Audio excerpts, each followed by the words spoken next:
It's great to be back here. So I had a great time last year, so thanks for having me again.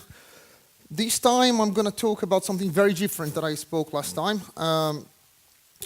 Basically, the problem that I'm having is I see a lot of people focusing on the domain first, right? So when you're building software, then we have quite a few teams going straight to the domain modeling because the core domain is the most important thing ever. And then there is this speculation where we try to come up with these classes and this whole hexagon architecture is too early. So, and then we build this beautiful domain, and then we say, oh, what are the features that we're trying to implement again? And then we try to plug in the features, and then it doesn't fit quietly, and then you have these layers and layers of adapters. Right, so this talk is about trying to impede that and trying to avoid this so that we can be more focused when we build software. But before I go there, first of all, I would like to talk about bias. And bias is an inclination or prejudice for or against someone or something in a way that is considered unfair. So my premise is that we all have software design biases. So basically what I mean by that is, imagine like project after project, we start doing things in a certain way. Or even with a certain language. A language is easier to explain. So for example, you are project after project working with Java, right? And the more you work with Java, the more different projects you do with Java, the more you think that Java is a great language. And you can argue about that. But the thing is, as you get comfortable, you think that you can build anything with Java, and you probably can. But as you get comfortable, you start discarding the other languages as well, right? To the point that you almost consider them wrong. And with design is exactly the same thing, right? So we adopt certain design practices or styles. And then as we get comfortable and start building any application with those design styles, we think that all the other design styles are wrong. So let's look at, it's so weird to be here with this screen. I cannot point to it, right? So I need to look at my screen or there. Okay, so there are design styles. So the styles that I call, like for example, procedural, data, object, functional. So for example, in procedural, so normally the code matches. I cannot even see here. Let me try to change this, because I'm so used to look up the screen, but okay, I think that's probably a little bit better. So the code matches the sequence, right? So there is some requirements described. Normally they are described in a very sequential way. And when we do in a procedural way, we just try to go through that sequence and build the requirements without worrying too much about abstractions or anything like that. So there's also another style that is the data. This is when I started back in the 90s. That's what we would do. We would do some data analysis, try to see how the data relates with each other, and then we would come up with data mapping, and we would generate our database from it. And then from the database, we would then generate our entities, and then kind of some business rules, and then the UI, right? So then we had, so well, maybe you should have some objects. And objects we would do is slightly different. What we would do is, first of all, analyze some nouns, right? Take some nouns from the requirements, and then they would form the, how can I say, the centerpiece of our design. And then we would look at some of the verbs, and we would try to plug the verbs into the nouns. And then we would see how those objects would send messages to each other. So that's normally how we would do in OO. And of course, all the behavior would be in objects, while the other ones would be just scattered somewhere, like the procedure and data. The functional changes as well. So the functional, like for example, normally we focus in a sequence of data transformations, and then we focus on the internals first, right? And we try to focus on very, very small things, and then we start composing them to a bigger thing. And we try to keep all the side effects and mutability to the side, right? Because they are evil and dangerous and stuff. So that is the approach that we try. On a service, like we try to focus on the behavior. So it's slightly different from the object model. Like instead of going for the nouns, we go to the verbs first. And then start analyzing which verbs, which serves are going to provide certain behaviors, and then we decide which objects that are going to be passed around, or data, right? And then events as well. So events, like you normally focus on events, techniques like event storming are becoming more and more popular to discover domain, and then we have events in the middle, and then they talk to each other, or there are event and actions, or event and commands, and then we map the architecture like that. So those are what I call design styles. But there's more. So there's also the non-functional architectural design biases. So some people, every application that is reasonably meaningful, that is a reasonable size, will have some non-functional requirements, right? And because of that, we sometimes get really paranoid about them. And we start designing our system. Before you even talk about the business rules, we start focusing on the throughput and the performance and the security and CQRS and all this kind of good stuff and containers and hexagons before we even decide what to do.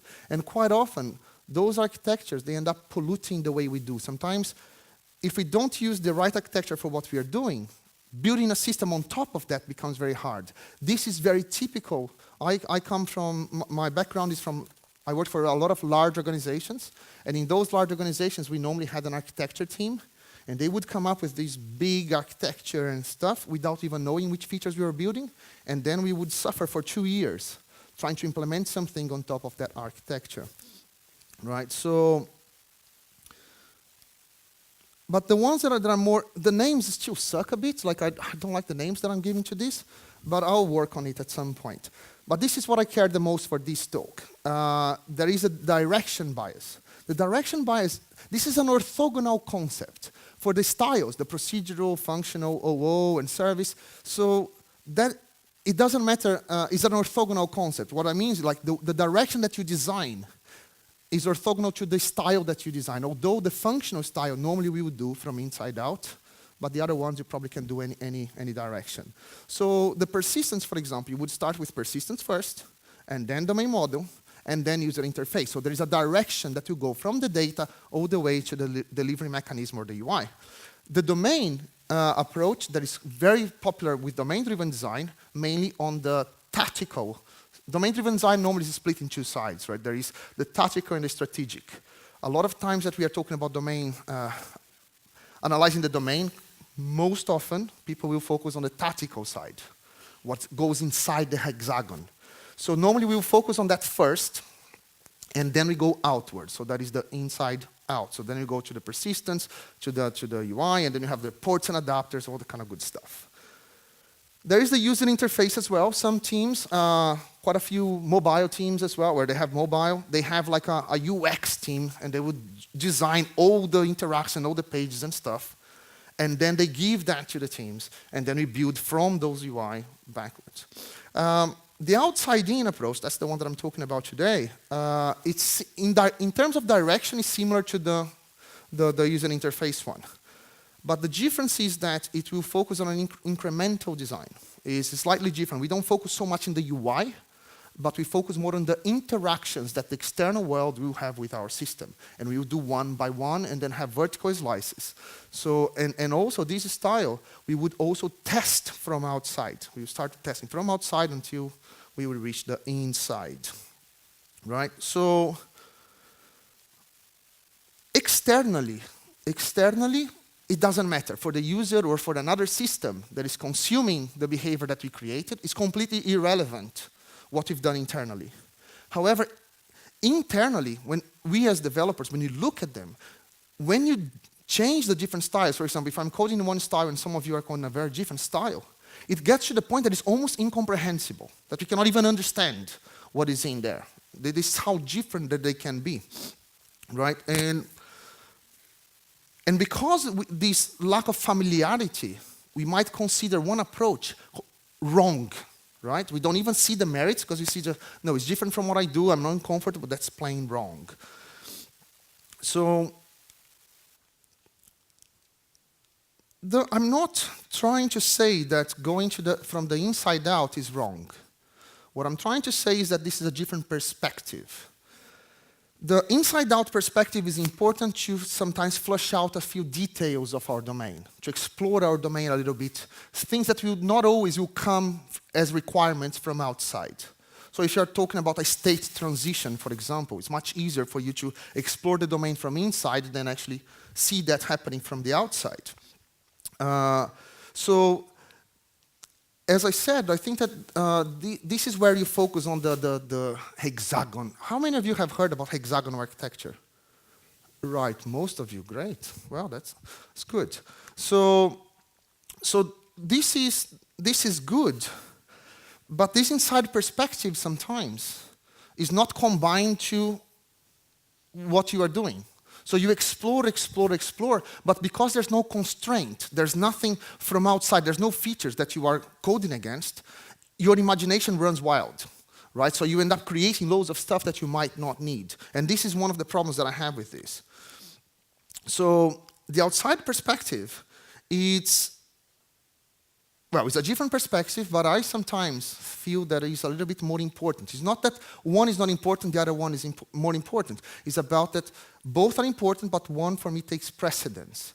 And I prefer today to design systems first exploring the external world, how the external world is going to use my system, and then the internals. Of course, that we can do a lot of domain exploration from the inside, but I believe we can do the same and be far more precise when we do from outside. Right? Also, the domain model, sometimes we feel that those abstractions that are creating are modeling the real domain, but those abstractions inside the hexagon are far away from the actual domain. They're far closer to the machine than for the actual domain. And when we focus on them, and we try to bring the real features, then you have these massive layers of adapters that is completely pointless to write them because our domain is so precious that you say, no, now I don't want to change that. But the requirements from outside don't need exactly that. I don't care, right? My domain is beautiful and I will create adapters so I satisfy, but I won't change my domain. And this is what I don't like. And that's what I talk about the domain usefulness, right? So we focus on the domain model being easy for us developers to maintain, but are they really useful? And I have an example. There is a kata called bank kata. How many of you know the bank kata? Very few hands. So the bank kata has three features that you need to implement. One is a deposit. You need to deposit some money. The other one is a withdraw some money. And the other one is to print the statement. Those are the three features. Most of the time that I run this kata, people focus on the domain. They say, wow, as soon as I deposit, what should happen?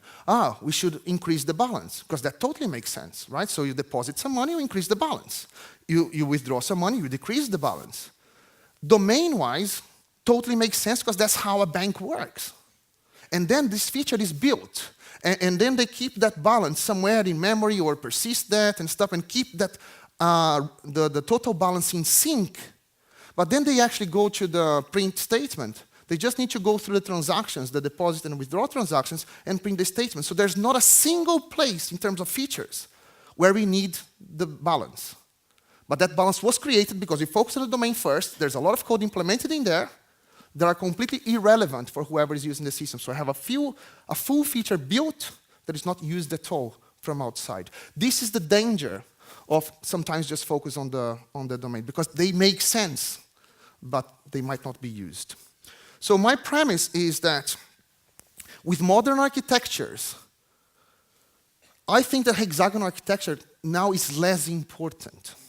And the reason I say that is because now we have tons of services. We have more and more services. So what is your hexagon then? Because now we have a lot of small hexagons inside different services. So the more we split our application into services, the whole hexagon is less relevant, because we are isolated, so that our hexagons now are smaller than they used to be. If they were still a big thing, then it makes sense. But now they are not anymore. And because we normally focus on the hexagon first, we miss the entire architecture, right? So for me, domain modeling should go one level up. I think that now, because of the complexity of our systems, we should start modeling at a service level, all the way up, how services talk to each other, So, and that would be, then we would be moving from the tactical side of domain-driven design to the actual strategic side of domain-driven design. And the hexagons will be just small dots inside the services, and we would map the entire thing. So that is my premise. So let me, I think that if we focus on creating valuable models, the only way to decide if the model is valid or is valuable if we can map that to how it's used. Because if it's not used, for me it's not valuable, right? So when I talk about outside in or outside, what I'm talking is not outside the TDD, for example, or just outside your hexagon. I'm talking about outside the company, right? Starting all the way out. So my premise is like, if we were, instead of building a software that we are using internally or used by some clients, if we flip our mind to product development in a way that we are building a product that we're going to sell to someone, that another company is going to buy our product, then we can start seeing, okay, what features I'm going to provide. And for me, this is all the way outside, really looking at the stakeholders and users. And there are many different levels in there. So there is the company level, that is the real domain, that's how people interact and do things. And then inside there are functional areas of the company.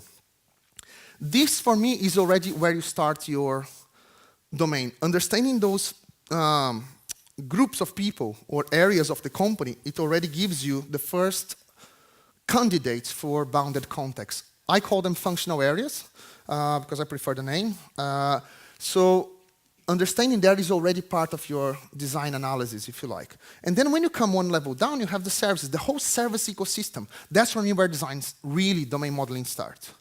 And then one level down is one individual service itself. So the design of that service is much narrower now. So there is a higher design, a smaller design. And then inside that service, I might have a small hexagon, and that's when we do all the modules and stuff. And quite often we start from the bottom and try to make all the way up. And I think that thing doesn't work. So this talk is, I'll try to give you some tools and workshops that we use to try to figure out, when we get to the actual real service that I need to implement, I have all the knowledge that I need just to write the feature, making sure that it's valuable and is focused. So there are 5 techniques that I use. We don't apply them all the time. We don't apply in every single client or every single project all the 5 or in this order. So what they provide you, there are some tools or workshops that we use to get information at different levels of abstraction. So different projects we will use, we just are interested in some levels and not in others.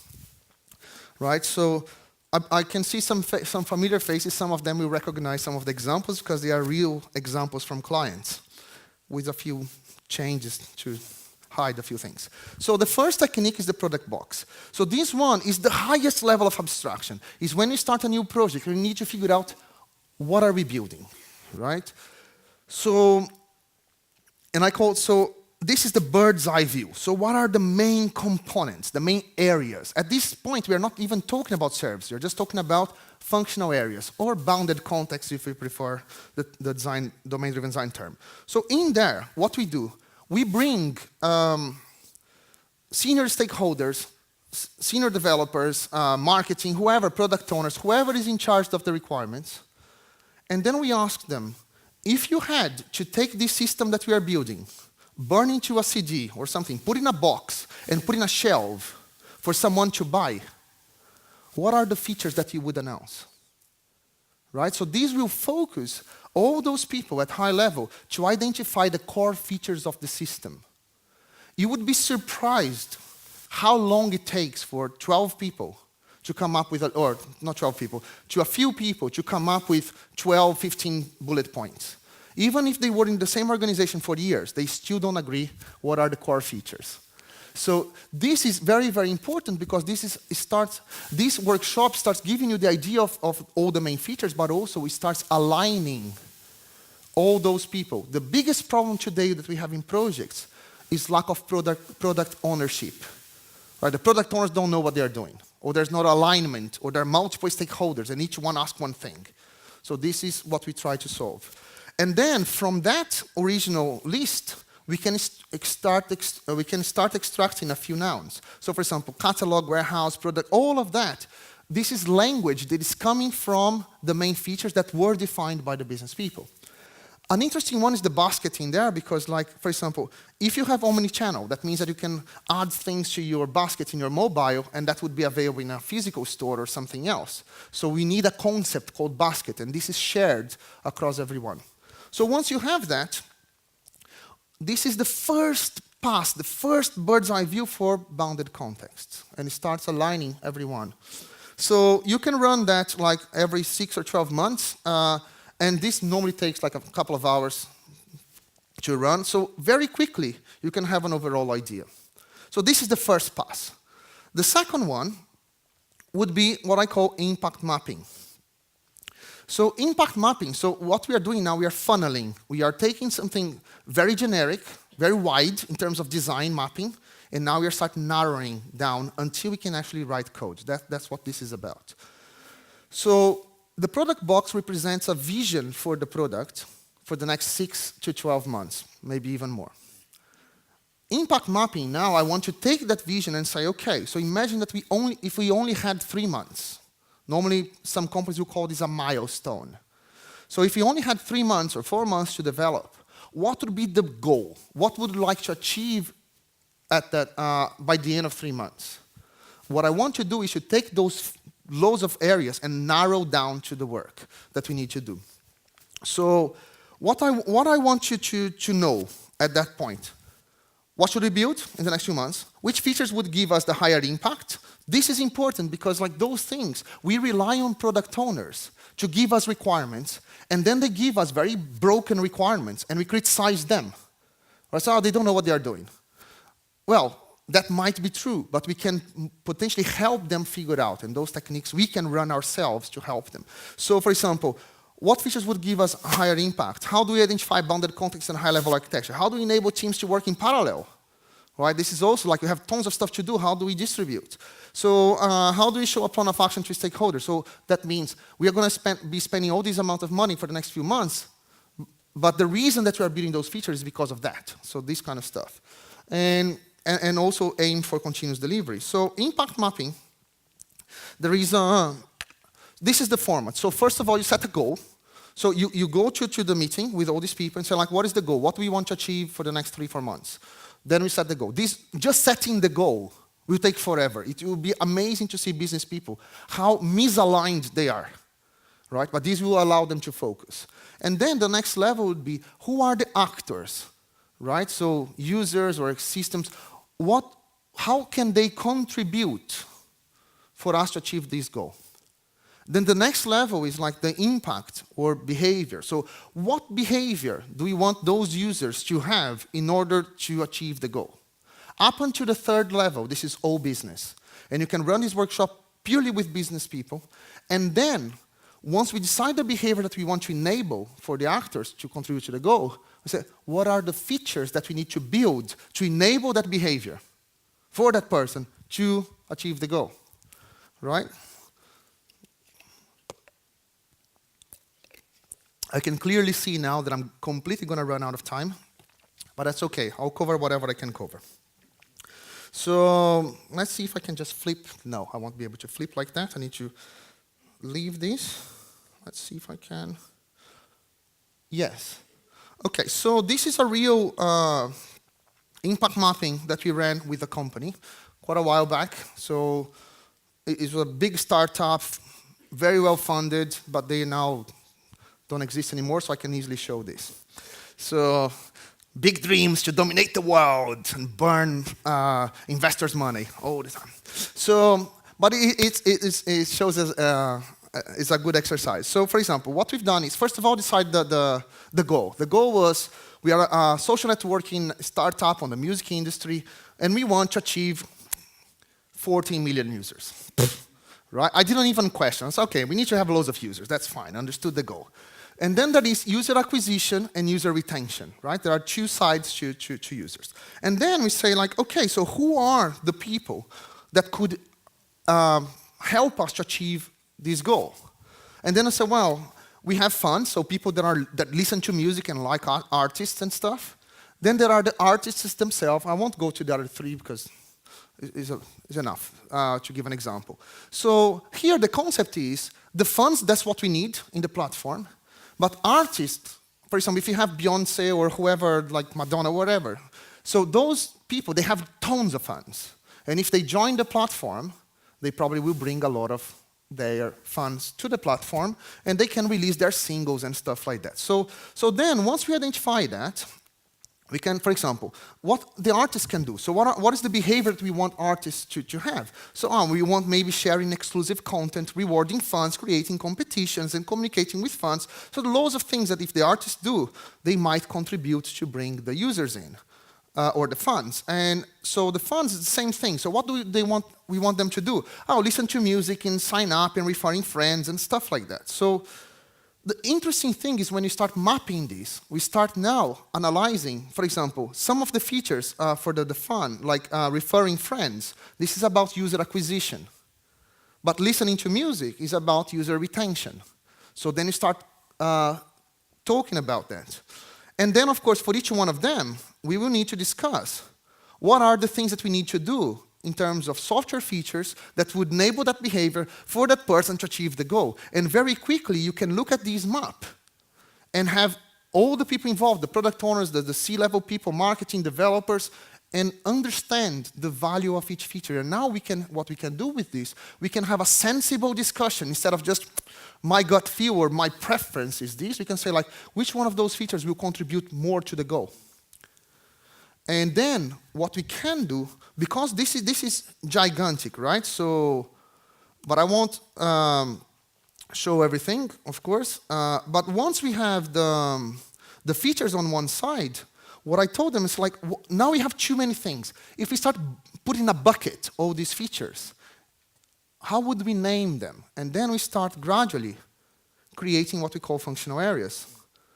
And then from that domain, looking at the features, we started having a list of buckets that are functional areas. And then what the cool thing about this is that now, with this exercise, we have a very clear way of creating a product backlog, but most importantly, we can prioritize according to the value. From that, I can understand the different, from each feature, I can map to different functional areas, so I can easily parallelize work. I can go to investors and tell them how we are going to invest their money and why we are building certain features. And there is a full alignment in terms of ubiquitous language, in terms of understanding even what our architecture is going to be, because those functional areas that potentially will become services came from the business language. So this is impact mapping. And this is the next level of detail. So at this point,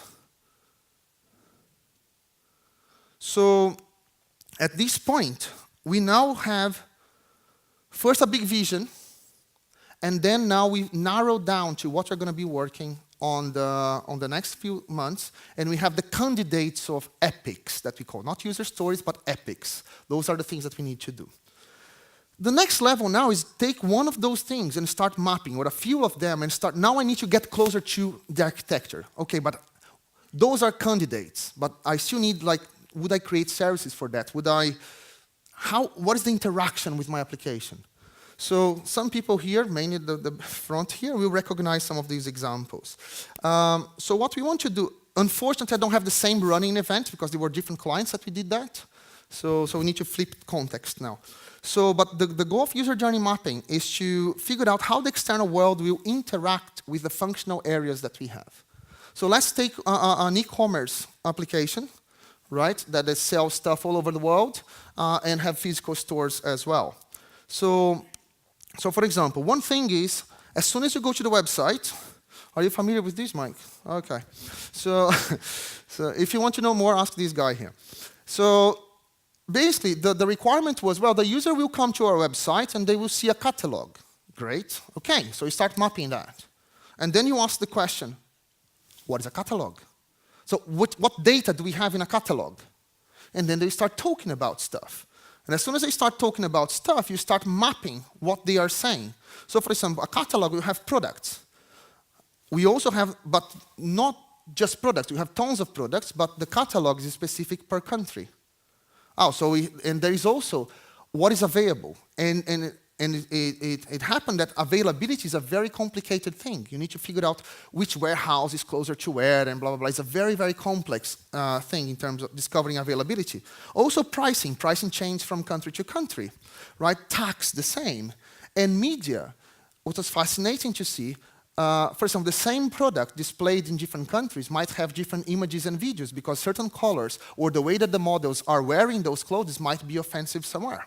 So what you can gather from this simple exercise is you are working with the business and developers to map a flow, just to say, like, I want to see this page, what happens in the back end? But what you can also identify when you are discussing functional areas is, first of all, who uses the data, but also who maintains the data. So when you are splitting functional areas or services, understanding that sometimes the actor that is consuming the data might be different from the actors maintaining the data. I'll give you a few examples. For example, the user that is buying the products is consuming product information, but the actual people maintaining which products are available are different. So we have one is the products themselves. So there's a different type of people that will talk to factories and produce those clothes and make those products available. Those are one set of people. Then there is another set of people that will take all the products available and decide what goes where. Which products will form the catalog in different countries during summer, spring, or whatever. So they are completely different back-end people. And this mapping, this understanding, so is important for you to start splitting your functional areas. So pricing is the same thing. It's a different set of people that decide prices and promotions and stuff, right? So, and media as well. So that's why you start creating that. And then you can map the relationship between some of the functional areas to actually provide the external behavior. If you add something to your cart, so this is another fascinating one. So you have a promotion. And then imagine that something is on sales, and then you add something to your cart, but you don't buy. And then you come back 2 days later, your cart is still there with that product, but the promotion is gone or the sales is over. What do we do? Do we, as a business, do we say, oh, as you added to the basket while the sales was on, I will guarantee that you have that discount? Or you just say, hey, sales is gone, now you need to pay the full price. One of our clients would guarantee, the other wouldn't, and they are in the same industry. So we cannot make this decision ourselves, but mapping this business flow changes the relationship between these two services. Because one, I need to persist the promotion as part of my basket. The other one is completely detached, because I can just store the basket and then send to the promotion service and say, hey, is there any promotion that is still active that I can apply? So this is a completely different relationship between the two services. So when you see the cart, so I want to see the cart, I say, well, what do I see? I'll see the cart info, and I have the cost of delivery option. So here, as you can see, I'll actually go to the next slide because it's more interesting. So for example, when I go to the checkout page, then we ask, what do we want to see? Well, I want to see the shopping basket, the cart. I want to see all the delivery options. I want to see the payment methods. I want to see the customer information, like delivery address or whatever, and the tax that I pay. If you see this sequence diagram, all the calls are coming from the browser. So at the same time that we were exploring the domain, the business flow, we were also making decisions of how the functional areas would interact with each other. So we could easily have a service in front of it that would call checkout service, and I would have a single call from the browser to the checkout, and the checkout would orchestrate all the internal services, and then just bang, return the whole JSON to be displayed. I would have a single call, but what I would do is I would have a coarse-grained API. So my API would be one call with everything. This way, I provide the same service, but now I have fine-grained APIs. This would enable the designers to just call what they need and assemble the pages the way the way they want, hide things, add things. So there is a trade-off in there. But I also made 5 services. Now 5 services have public interface, or are being accessed from outside, where with the other approach, I would just have one. So there are all these trade-offs, but this is a very interesting way to understand how functional areas talk to each other. And there are async stuff, I won't go there. So when you do these mappings, what you can do is to take all these diagrams that maps how functional areas talk to each other, and then you can start mapping which are the first level, they have a public API, and what are the second levels. And you can map. You can start understanding what I call in coupling. There is a thing called fun out. Fun out is one class, if it was a class level, talks to too many classes, right? So too many collaborators. So at service level, you have the same. You can have multiple services talking to one. There's a fun in, and then one service talking to too many, there's a fun out. Normally, you don't want one service talk to 5. But the only way to analyze that if you map all these journeys. And then you can have a choice. We didn't do that, but it's just an example. Once you understand that, you say, oh, you know what? Maybe the product, media, catalog are so... They can be decoupled, but they can be very related. They can be highly related, but still decoupled, right? So then you can decide to put 3 functional areas into the same service. We didn't do. But it's just like an option, so you can visualize that and decide what goes together, what goes separate and stuff. So the next level is, so at this point, what we've done, we went through the general view of the application, and then we focus on what we would do for the next 3 months. All of that is business people and technology being aligned and discover the language throughout. So once we discovered the main features and the goal for the next 3 months, we went one level down and start mapping some of the interactions. But that was still at a functional area level, or bounded context level. Now we need to go one level down and go to the nitty-gritty. What is my API? What is really the signature of my APIs? What do I really need to build in order to satisfy the business requirements? If you have like a web app or some front end, it will be a little bit easier to do that. So if you don't have, then normally you end up discovering the APIs on the step before. But if you have a UI, what you can do, use mockups. So, and we use them to identify the behaviors and stuff. Let me just flip to, let's see if I have. So what you can do, for example, you can start, this can be done very quickly. We can use UX people to help as well. And then say, wow, this is like a Twitter application. This is a separate thing. So, but imagine that is the same domain. Unfortunately, I didn't have them. So, we want to build a Twitter app.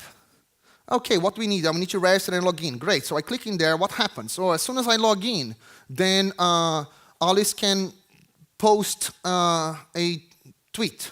Great. So as soon as I post, what do I see? Oh, I see all the tweets that the tweets from the people that Alice is following, plus her own. But how does it happen? Well, she can find friends, she can follow people, and then if I only click on Alice, it will only show her timeline. So this gives you an exploration. You don't care about the colors, and it's just an idea. Each one of those button clicks, all those navigations, there is data going into the server and data coming back from the servers. So instead of just stopping there, what we can do is this. So once we agree what the navigation is, or the flow is, you can start putting the actual, what data do we send to the server, right? So if I register, what I'm going to send? And then as soon as I come in, so for example, if I click on post, what should I send to the server? And then you start talking about, would I send stuff on the URL, in the body of the request, and things like that. And if I, for example, as soon as I go to see the whole thing, the whole feed, how does it look like? So this data that I need to display this page, what do I need from the server? And then all of a sudden you can use all this journey to start defining that. And once you have that, you can easily add that to something like, you can create a YAML file with the API, and then you have like all the API, right? So that you can code against. So at this point, you went from all the big thing to down to take each one of those interactions and start being more specific about the APIs that you actually need to consume.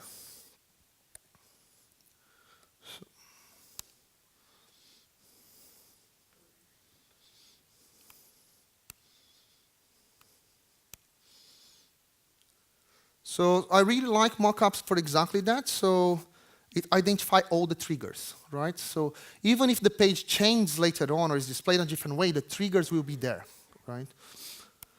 And that is the whole process. So up until here, we are not talking about coding yet. We are just trying to figure out what we need to do and coming from a very wide scope to a very narrow scope. And we are now getting to the point where we can start drawing user stories. Right? Once you understood how the application is going to be used from the external world, since like now, how can we start slicing all these requirements into things that we can actually work on? The beauty of this approach is that we haven't talked about the domain from the inside yet, but we are talking at the domain at a very high level, and we are discovering the ubiquitous language with the business. So up until here, marketing or whoever the people are that are in charge of the requirements, your product owners or whoever it is, they are part of all those discussions. And the language is the same, so the agreement in what needs to be done is there from start, right? Your architecture is based on what you discovered with the business people. How many of you have heard about Conways Law? Very few hands. So Conways Law was something that was I forgot his first name, but like, I think it was from the late 90s, oh, no, late 60s, sorry, if I'm not wrong. And basically what it says is that the structure of the organization, the departments, the way that parts of the organization talk to each other will reflect the architecture that they have. If the organization is very siloed, you will have a lot of applications built in silos, and they will need to figure out a way to integrate, and that will be that nightmare. But the Conways Law has the other effect as well. So if you start changing your architecture, that will also have a force to start changing the organization. So for example, with agile methodologies, what we try to do is to make people to collaborate, right? To break the silos and collaborate. If that happens in the real world, it's questionable, but most of the time that is the idea. If you don't have that collaboration, that alignment, your architecture will suck anyway, right? Because you end up, the product owners won't talk to each other, and then nothing will work. However, if you force, so instead of complaining about our business and say, hey, but they are not aligned, all these business people and stuff, we might not know their domain as well as they do. I worked in domains that I could barely give an opinion because it was very all financial stuff, and I did not have enough knowledge to actually speak to the business and propose a different feature. But I could certainly run some workshop with them and just facilitate their integration, and that allowed me to understand and also them to agree and focus. And then last, that's when I would do outside InsideOut. So at this point, because I know exactly what I need to satisfy and why, there's no point in me jumping into the middle of my domain and speculate. I have a very well-defined thing that I need to provide, so then I can just start from there and then build the feature all the way in, right? So normally the way that I prefer to do this is I will identify, first of all, my endpoint or my controller or whatever you call the class. I call it endpoint. So I will start from there. I would build this class, I would test drive this class and say, look, when there is these requests coming in, I expect this data coming back.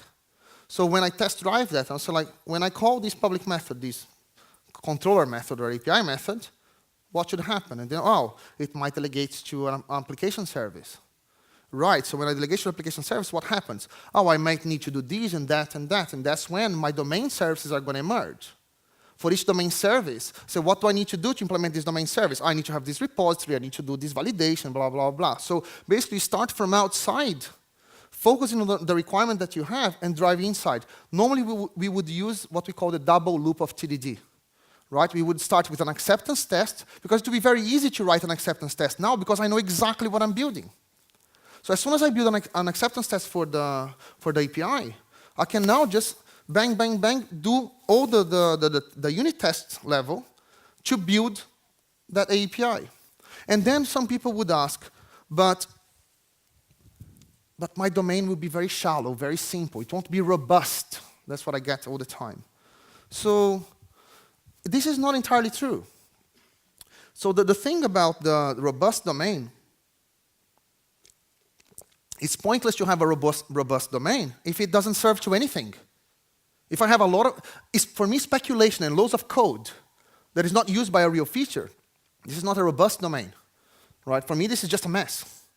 And you know, how many of you practice test-driven development? Okay, a few, half maybe. But in TDD, normally, mainly the classicist approach, what do? You write one test, Roman numerals, you know, like how do you convert Roman numerals to decimals or Arabic numbers to Roman numerals? Normally, you do that incrementally, one by one. You do pass 1 to the converter, and the converter will return I. So you give one simple example, and then in the converter we do return I. You hard code, bang, test is green. Next test, pass 2. Now, this you need to evolve a bit. So, if the input is 2, return 2 I's, otherwise return I. And then you go there, and then you start giving more examples, and examples, and examples. And the more examples you give, the more generic your code becomes. So the more specific your tests are, more generic your code becomes. So there is an evolution of your algorithm to satisfy multiple features. And for me, this is exactly how a domain model should evolve. So if I have one single feature that is register user, I will have just one service, take that data, store it in the database, done. There's nothing more that I need. But then I need to log in, so I need to query that user. And then I need to validate that user. And then I need to add something to that user. So as I add more features from outside, gradually that area of my domain will start evolving and becoming more generic to satisfy all the different features. That's normally how a domain model will evolve.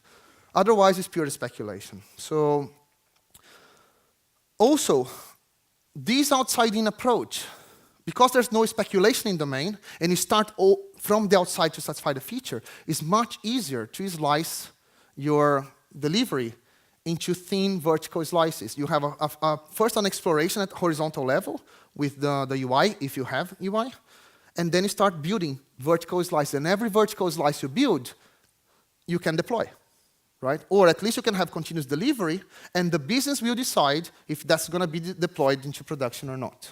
Or at least it can go all the way to production, but it might not be enabled. But when you just do domain first, it's much harder to do incremental development. So this is the whole set. Again, those are just examples as well. There are other practices that fit into all those levels, right?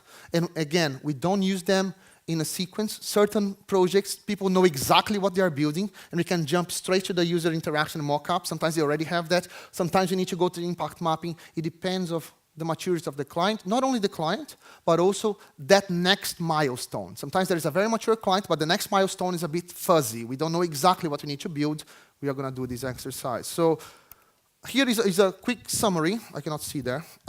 So product box, normally 6 to 12 months, is just to make sure, do we still have an alignment business-wise? Are we still going the right direction in terms of what we want to provide as the main areas? Impact mapping, every milestone, right? Every 3 to 4 months, we say, like, this is the goal for the next few months. With that information, we do a quick user mapping to figure out if we have the right bounded context and potentially later on services to cater for the next round of the next milestone. And then we can go to a finer grain with the mockups, and then and that can be done like, it depends of how UI intensive your application is. Sometimes you do that once, sometimes you do every day, and it really depends. And then outside into TDD every day. So that's normally how we build. A lot of people ask, but what if you don't know what we are building? Because these seems to be, we know exactly what we are building. But sometimes we are in situations where we don't know. So then, for me, there is a clear separation of what is domain or business exploration and building the business, building the features. So for domain exploration, there is a whole new set of tools. There is mission statement, business model, canvas, impact mapping can also be used in there. There are loads of other things that you use to figure out what needs to be done. Once you know what you are doing, then you can use some of the other techniques to build, or at least to guide you. They are kind of like that. They are intertwined. So I'm finishing now. So we all have software biases. So just make sure that you understand that there are other ways of doing things. Hexagonal architecture and centralized domain model are less important in microservice architecture. So today, for me, like the whole focus on hexagonal architecture was the most important thing. Well, now I have tons of small hexagons, and my domain model needs to move to one level up. And the actual internals of that hexagon, for me, I wouldn't have loads of layers of adapters if I'm building a few features. So outside perspective is, for me, more important than inside. Both are important. Inside perspective allows me, sometimes we go to the domain model and explore a bit, maybe have missed something from the requirements, but the other one is more important. OutsideIn prevents speculative development, enables continued delivery. The functional areas, they emerge, or bounded concepts emerge from business conversations and proper business background. And yeah, and then last one, and I skipped a few, but like OutsideIn design reduces the Conways Law impact. So I'm over time, so I won't have time for questions, but I'll be here for the whole day. So if you have any questions, just grab me outside. Thank you.